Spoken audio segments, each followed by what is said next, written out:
I still remember the first time I saw her.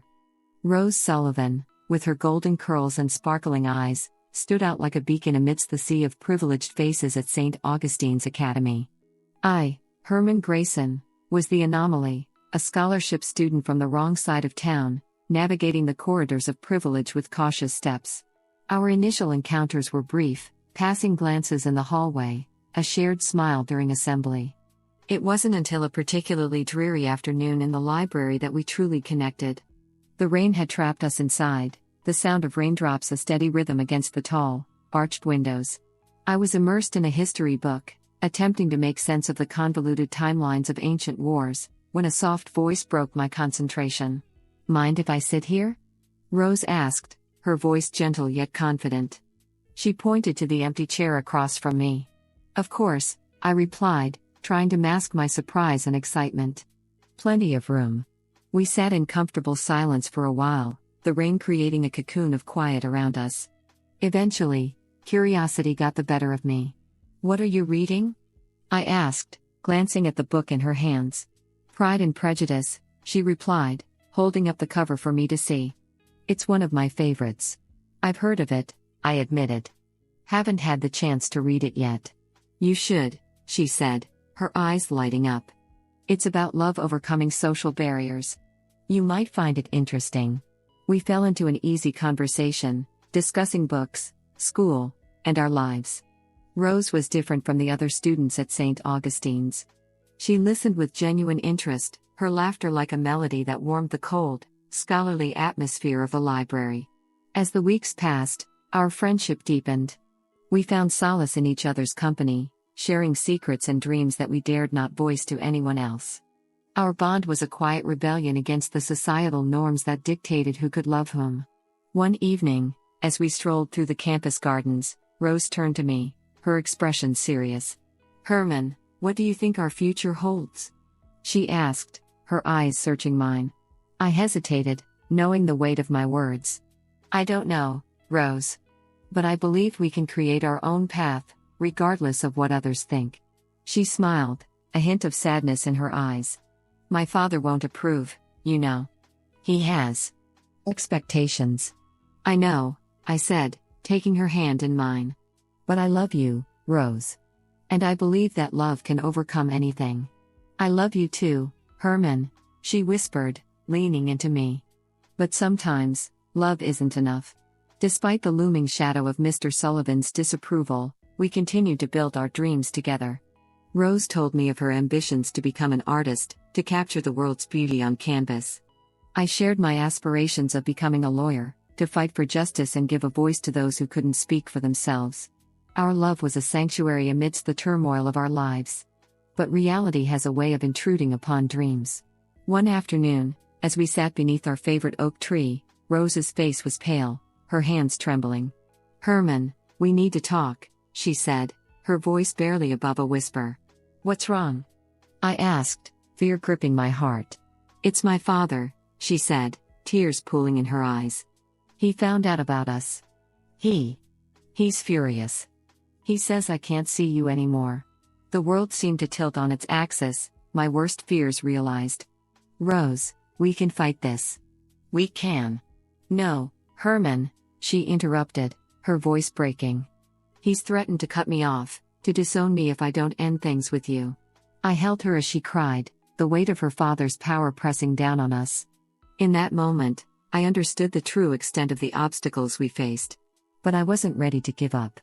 "Rose, we can find a way. We'll figure this out together." She looked at me, her eyes filled with a mixture of love and sorrow. "I want to believe that, Herman. I really do. But I don't know how." Days turned into weeks, and our meetings became more clandestine, our love a carefully guarded secret. The pressure from Mr. Sullivan grew, his disapproval a constant threat hanging over us. One evening, as we sat in the dim light of the library, Rose took my hand, her grip firm. "Herman, let's get married." "Married?" I echoed, my heart leaping at the idea. "Yes," she said, determination in her eyes. "Let's show my father that our love is stronger than his control. Let's make our own future." And so, with hope in our hearts, we planned our wedding, believing that love could conquer all. Little did we know, the true test of our love was yet to come. The morning of our wedding dawned bright and promising. The sky was a perfect blue, unmarred by clouds, as if the heavens themselves were blessing our union. I arrived at the Grand Cathedral of St. Michael early, nerves and excitement coursing through me in equal measure. The cathedral, with its soaring arches and stained glass windows, was a symbol of hope and faith, a fitting place for the beginning of our new life together. Guests began to arrive, a mix of my friends, a few sympathetic teachers from St. Augustine's, and a smattering of distant relatives. Their smiles and well wishes buoyed my spirits as I waited for Rose, the love of my life, to walk down the aisle. As the minutes ticked by, my anticipation grew. But soon, that anticipation turned into a gnawing worry. Rose was late. 15 minutes passed, then 30. Whispers began to ripple through the congregation. I glanced nervously at the door, willing her to appear. Just as I was about to step outside to check, the heavy doors of the cathedral swung open. Relief flooded me, but it was short-lived. Instead of Rose, Mr. Sullivan strode in, flanked by his entourage of lawyers and businessmen.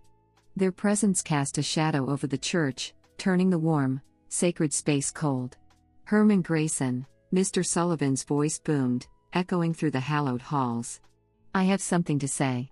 I stood frozen at the altar, my heart pounding. The guests turned to look, confusion and curiosity etched on their faces.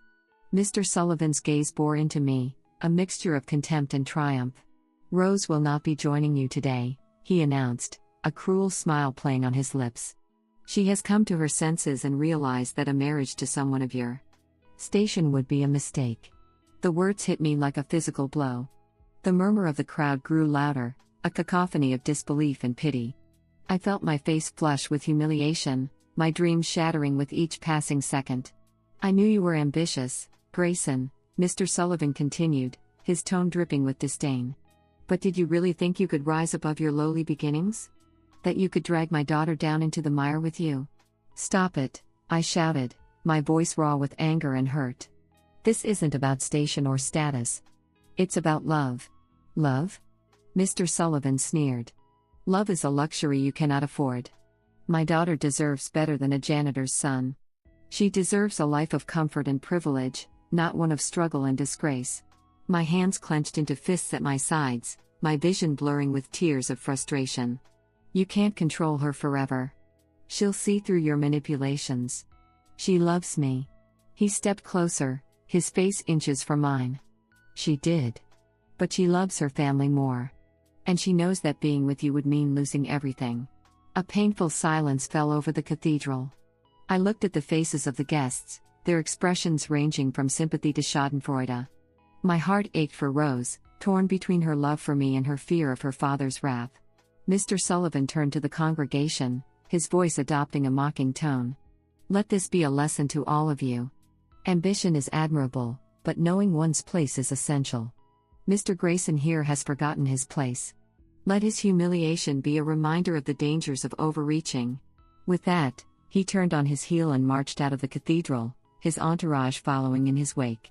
The doors slammed shut behind them, the sound echoing like a final, damning verdict. I stood alone at the altar, the weight of my public disgrace pressing down on me.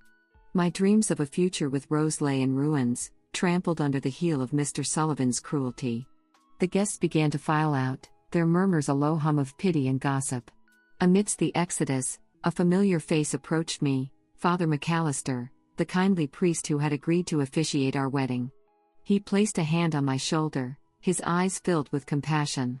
"Herman, I am so sorry," he said softly. "You don't deserve this." I shook my head, struggling to find my voice. "It's not your fault, Father. I just wanted to be happy with her." Father McAllister sighed, his gaze distant. "Love is a powerful force, but so is fear. Rose is caught in the crossfire of both. Don't lose hope, my son. Sometimes, it's the darkest times that bring the brightest dawns." I nodded numbly, appreciating his kindness but unable to shake the despair that had settled over me. As the last of the guests left, I stood alone in the vast, empty cathedral, my heart a heavy, shattered thing. In that silence, amidst the echoes of my humiliation, I made a vow to myself. I would rise above this. I would become someone who could never again be belittled or scorned. And someday, I would show Mr. Sullivan that a janitor's son could become something great. Devastation has a way of forging steel from flesh. In the wake of that fateful day at the cathedral, I immersed myself in my studies with a newfound determination. The law became my refuge, a bastion of logic and justice where merit held more sway than birthright. I left my hometown and enrolled in Harvard Law School, driven by a fire that burned hotter with every memory of my public humiliation. The rigorous demands of law school consumed me. I spent countless nights in the library, poring over case studies and legal precedents, the words blurring together until they formed a coherent path to success. My professors recognized my dedication, and soon, I began to stand out, not as the janitor's son, but as Herman Greyson, a rising star in the legal world. One evening, as I was preparing for an upcoming moot court competition, Professor Allen, one of my mentors, approached me. His stern yet kind demeanor had always been a source of guidance. "Herman," he began, taking a seat across from me in the empty classroom. "I've been watching your progress. You're driven, more than most. What's fueling this fire?" I paused, choosing my words carefully. "It's personal, Professor. I have something to prove, not just to others, but to myself." He nodded, his eyes thoughtful. "That kind of drive can take you far, but it can also burn you out. Remember to keep your principles intact. The law is not just a weapon, it's a shield." His words stayed with me, a reminder to balance my ambition with integrity. Years passed, and the name Herman Greyson ceased to evoke pity or disdain. Armed with a degree from Harvard and a reputation for unyielding resolve, I carved a path through the legal world with precision and finesse. I joined a prestigious law firm and quickly ascended its ranks, each victory a testament to the resolve that had been forged in a crucible of heartbreak. One afternoon, as I was reviewing a particularly complex merger case, my secretary, Jane, knocked on my office door. "Herman, there's a Mr. Sullivan here to see you," she said, her tone cautious. The name sent a shockwave through me, but I composed myself quickly. "Send him in," I replied, my voice steady. Mr. Sullivan entered, his presence as commanding as ever, though time had etched lines into his once imperious face. Behind him stood Rose, her eyes a mixture of regret and hope. The years had been kind to her, yet there was a shadow of sadness in her gaze. "Herman," Mr. Sullivan began, his voice devoid of its previous arrogance. "We need your help." I gestured for them to sit, maintaining a professional demeanor. "What brings you here, Mr. Sullivan?" He hesitated, unaccustomed to seeking help. "We're facing a legal issue. A business dispute that could ruin us. I've heard of your success and..." He trailed off, unwilling to finish the sentence. I leaned back in my chair, studying him. "And you thought I might be willing to help?" Rose spoke up, her voice soft yet steady. "Herman, we need the best. And you are the best. Please." Their plea stirred a mix of emotions within me, old wounds and a sense of vindication. But I pushed those feelings aside, focusing on the task at hand. "I'll take the case," I said, my voice calm. "But let's be clear, this is strictly business. My personal feelings have no bearing on my professional duties." Relief washed over Rose's face, while Mr. Sullivan nodded, a grudging respect in his eyes. As we delved into the complexities of the case, old wounds were reopened and examined under the unforgiving scrutiny of justice. The courtroom became a battleground, where I fought with a fervor that bordered on obsession.